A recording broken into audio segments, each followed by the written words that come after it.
कराची। वज़ीर-ए-आज़म शहबाज शरीफ ने कराची में न्यूक्लियर पावर प्लांट कैंप 3 का इफ्तिताह कर दिया। इस्लामाबाद हाई कोर्ट ने कागजात नामजदगी में मुबैना बेटी जाहिर न करने पर इमरान खान की नाअहली केस में लार्जर बेंच बनाने का फैसला कर लिया।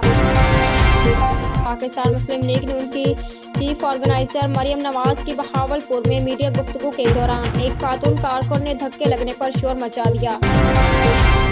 पेशावर आईजी खैबर पख्तूनख्वा मुअज्जम जान अंसारी का कहना है कि पुलिस लाइन तक आने वाले खुदकश को देख लिया है। खुदकश हमलावर पुलिस यूनिफॉर्म में था। इस्लामाबाद IMF ने पाकिस्तान से सरकारी अफसरान के असासा-जात पब्लिक करने के लिए कानूनी तरामीम का मुतालबा कर दिया और साथ ही उनके बैरून मुल्क असासों की तफसीलात भी मांग ली। अवामी मुस्लिम लीग के सरबराह शेख रशीद को रावलपिंडी पुलिस ने गिरफ्तार कर लिया।